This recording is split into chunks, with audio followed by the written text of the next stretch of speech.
ஒவ்வொரு மாசம் ஆரம்பிக்கும் போதும் நெஞ்சுக்குள்ள ஒரு பயம் வருதா? வர்ற 30 நாளும் எந்த பிரச்சனையும் இல்லாம ஜெயிக்கணும், நம்ம ஈமான் லெவல் குறையாம பீக்ல இருக்கணும்னு நினைக்கிறீங்களா? உங்களுக்கு தெரியுமா? நபி ஸல்லல்லாஹு அலைஹி வஸல்லம் அவர்கள் ஒவ்வொரு மாசம் ஸ்டார்ட் ஆகும்போதும் ஒரு ஸ்பெஷல் துஆ சொல்லி அல்லாஹ் கிட்ட டோட்டல் செக்யூரிட்டிக்கும் இஸ்லாத்துல ஸ்டெடியா நிக்கிறதுக்கும் கேட்பாங்க. அந்த சில வார்த்தைகள்ல இருக்கிற அந்த மேஜிக் ஃபார்முலா என்னன்னு தெரிஞ்சுக்க ரெடியா? வாங்க உள்ள போலாம். நாம வாழ்ற இந்த உலகம் ஒரு கிரேசி அமெரிக்கன் ரோலர் கோஸ்டர் மாதிரி. ஒரு பக்கம் சூப்பர் வாய்ப்புகள், ஆனா இன்னொரு பக்கம் நம்ம நிம்மதியையும் பாதுகாப்பையும் இது திருடிக்கிட்டு இருக்கு. ஒத்துக்கிட்டு தான் ஆகணும். காலையில போனை பார்த்தா போதும், அங்க போர், இங்க நோய், அங்க பொருளாதாரம் காலி. இதெல்லாம் நமக்கு தெரியாமலேயே நம்ம மனசுல ஒரு பயத்தை இன்ஸ்டால் பண்ணுது. ஆபீஸ்ல டார்கெட் பிரஷர், வீட்டை காப்பாத்த வேண்டிய டென்ஷன், பிள்ளைகளோட ஃபியூச்சர், ஒவ்வொரு நாளும் ஒரு த்ரில்லர் பட மாதிரி ஓடுது. இந்த உலகப் போராட்டத்துல நம்மளோட மிகப்பெரிய சொத்தான ஈமான் பேட்டரி கொஞ்சம் கொஞ்சமா ட்ரெயின் ஆகிறத நாம கவனிக்கிறதே இல்ல. 5 வேளை தொழுகைக்கு டைம் இல்ல, குரானை திறக்க மூட் இல்ல, ஷைத்தானோட லெவல் 1 அட்டாக்ல கூட நாம ஈஸியா தோத்து போறோம். இதெல்லாம் சேர்ந்து நம்ம ஹார்ட்டை லாக் பண்ணி அல்லாஹ்வோட இருந்த கனெக்ஷனை வீக் ஆக்கிடுது. ஈமான் லெவல் குறையும் போது சின்ன பிரச்சனைய கூட நம்மால தாங்க முடியல. டிப்ரெஷன், கோபம்னு நெகட்டிவ் எனர்ஜி நம்மள கண்ட்ரோல் பண்ண ஆரம்பிக்குது. ஆனா வெயிட், நம்ம எல்லா பிரச்சனைக்குமான சொல்யூஷன் இஸ்லாத்துல இருக்கு. குறிப்பா நபி ஸல்லல்லாஹு அலைஹி வஸல்லம் அவங்களோட கேம் பிளான்ல இருக்கு. அவங்க கத்துக் கொடுத்த ஒவ்வொரு துஆவும் ஒரு ட்ரெஷர் பாக்ஸ். அப்படிப்பட்ட ஒரு மெகா ட்ரெஷர் தான் இந்த பிறை பார்க்கிற துஆ. நபி ஸல்லல்லாஹு அலைஹி வஸல்லம் அவர்களும் சஹாபாக்களும் புது மாசத்தோட பிறையை ஒரு ஈவெண்ட் மாதிரி எதிர்பார்த்து அதை பார்த்ததும் அல்லாஹ் கிட்ட இந்த துஆவை கேட்பாங்க. இது ஏதோ சும்மா செய்ற ரிச்சுவல் இல்ல. இந்த உலகத்தையும் காலத்தையும் கண்ட்ரோல் பண்றது அல்லாஹ் மட்டும்தான்னு நாம உலகத்துக்கே அறிவிக்கிற ஒரு செயல். வர்ற 30 நாளும் அவரோட கண்ட்ரோல்ல தான் இருக்குன்னு நம்பி அந்த மாசத்தை நன்மையால நிரப்பவும், எல்லா கெட்டதிலிருந்தும் நம்மள பாதுகாக்கவும் அவர்கிட்டயே கேட்கிற ஒரு மாஸ்டர் பிளான் இது. இந்த துஆ ஒரு மாசத்தோட தொடக்கத்துல நாம் அல்லாஹ் கிட்ட சப்மிட் பண்ற ஒரு அப்ளிகேஷன் ஃபார்ம் மாதிரி. பாதுகாப்பு, ஈமான், இஸ்லாமிய வாழ்க்கை, ஆரோக்கியம், நிம்மதின்னு நமக்கு தேவையான எல்லாத்தையும் ஒரே ஒரு துஆல கேட்கிறோம். இத நீங்க அர்த்தம் உணர்ந்து சொல்லும்போது உங்க மனசுல ஒரு பயங்கரமான தைரியம் வரும்.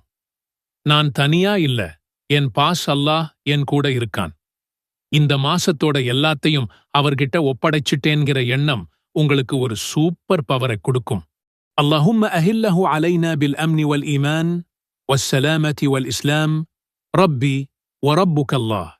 யா அல்லாஹ், இந்த மாதத்தின் பிறையை எங்களுக்கு அச்சமற்ற நிலை, ஈமான், அமைதி மற்றும் இஸ்லாமிய நெறியுடன் உதிக்கச் செய்வாயாக.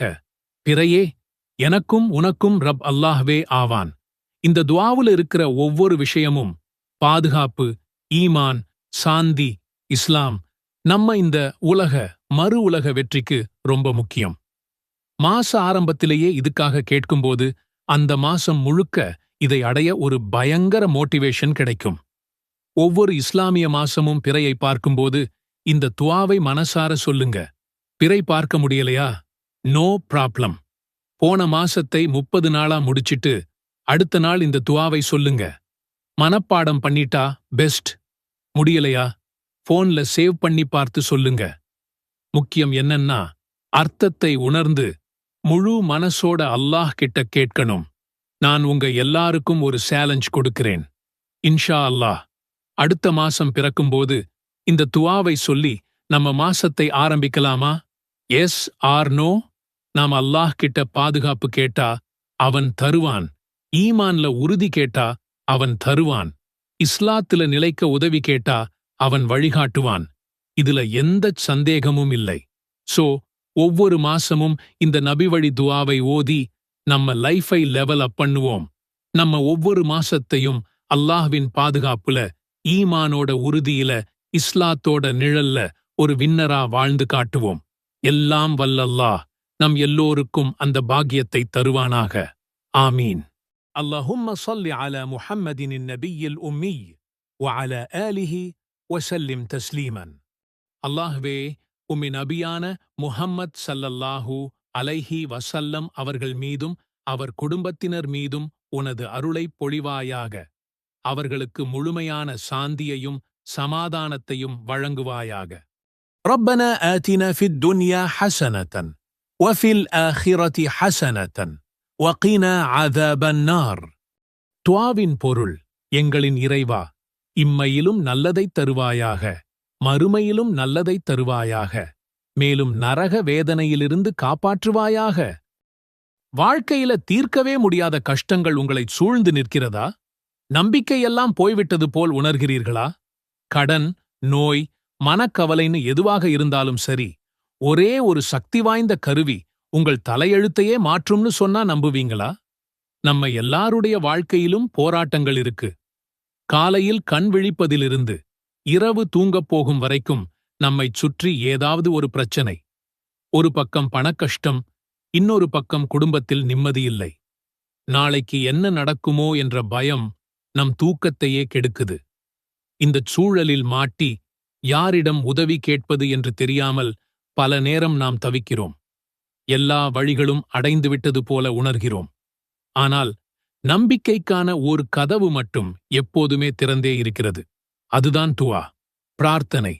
அது நம்மை படைத்த இறைவனோடு நாம் நேருக்கு நேர் பேசுகிற ஒரு உரையாடல். அல்லாஹ் திருக்குரானில் சொல்கிறான், என்னிடமே கேளுங்கள், நான் உங்கள் பிரார்த்தனைகளுக்கு பதிலளிக்கிறேன். இது வெறும் வார்த்தைகளில்லை, இது அல்லாஹ்வின் வாக்குறுதி. நம்முடைய பிடரி நரம்பை விட நான் உங்களுக்கு மிக அருகில் இருக்கிறேன் என்றும் இறைவன் கூறுகிறான். அப்படியென்றால் நம்முடைய குரலைக் கேட்க அவனுக்கு யார் மூலமாகவும் நாம் செல்ல வேண்டியதில்லை. இதற்கு ஒரு மிகச்சிறந்த உதாரணம் யூனுஸ் நபி அலைஹிஸ்ஸலாம் அவர்களின் வாழ்க்கை. இறைவனின் கட்டளைக்காக காத்திருக்காமல் தன் மக்களை விட்டுச் சென்றதால் அவர்கள் ஒரு பெரிய மீனின் வயிற்றில் சிறைபிடிக்கப்பட்டார்கள். சுற்றிலும் கடல் இருட்டு, தனிமை, மரணத்தின் விளிம்பில் இருந்த அந்த நொடியில் மீனின் வயிற்றுக்குள் இருந்து அவர்கள் செய்த ஒரே ஒரு பிரார்த்தனை வரலாற்றையே மாற்றியது. லா இலஹ இல்ல அன்த சுப்ஹானக இன்னி குன்து மினல் ظالمين. உன்னைத் தவிர வணக்கத்திற்குரிய நாயன் யாரும் இல்லை. நீ மிகவும் தூய்மையானவன். நிச்சயமாக நான் அநியாயக்காரர்களில் ஒருவனாகிவிட்டேன் என்று தன் தவற்றை உணர்ந்து அவர்கள் மனமுருகி இறைவனிடம் கேட்டார்கள். இந்த துஆவின் வலிமை அந்த பெரும் துன்பத்திலிருந்து அவரை காப்பாற்றி கரை சேர்த்தது.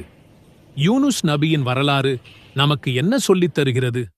துஆ என்பது வெறும் வார்த்தைகளின் தொகுப்பு இல்லை, அது ஒரு ஆழமான உணர்வு. நாம் கேட்கும் பிரார்த்தனை நிச்சயம் ஏற்றுக்கொள்ளப்படும் என்ற முழுமையான நம்பிக்கையுடனும் தூய்மையான உள்ளத்துடனும் கேட்க வேண்டும். நான் கேட்டேன், ஆனால் எனக்கு கிடைக்கவில்லையே என்று அவசரப்பட்டுவிடக்கூடாது. பாவமான காரியங்களுக்காகவோ அல்லது உறவுகளை முறிப்பதற்காகவோ ஒருபோதும் பிரார்த்திக்கக் கூடாது. தூய்மையான எண்ணத்தோடு கண்ணீருடன் கேட்கப்படும் பிரார்த்தனை நிச்சயம் இறைவனைச் சென்றடையும். உங்கள் பிரச்சனைகள் ஒரு மலை போல பெரிதாகத் தோன்றலாம், ஆனால் அல்லாஹ்வின் கருணை அந்த மலையை விடப் பெரியது. இன்றே, இந்த நிமிடமே உங்கள் கைகளை ஏந்தி முழு நம்பிக்கையோடு அவனிடம் கேளுங்கள். உங்கள் தேவைகளை அவனிடம் சொல்லுங்கள். உங்கள் பலவீனங்களை ஒப்புக்கொள்ளுங்கள். உங்கள் பாவங்களுக்கு மன்னிப்புத் தேடுங்கள். துஆ என்பது ஒரு அனைவருக்கும் சக்தி வாய்ந்த ஆயுதம். அதை ஒருபோதும் குறைவாக மதிப்பிடாதீர்கள். உங்கள் வாழ்க்கையின் மிகக் கடினமான நேரங்களில் நீங்கள் தனியாக இல்லை என்பதை நினைவில் கொள்ளுங்கள். உங்களுக்காக காத்துக் கொண்டிருக்கும் ஒருவன் இருக்கிறான். உங்கள் அழைப்பிற்கு பதிலளிக்க அவன் தயாராக இருக்கிறான். மனமுருகிக் கேளுங்கள். உங்கள் வாழ்க்கை மாறுவதை நீங்களே பார்ப்பீர்கள். இன்ஷா அல்லாஹ்.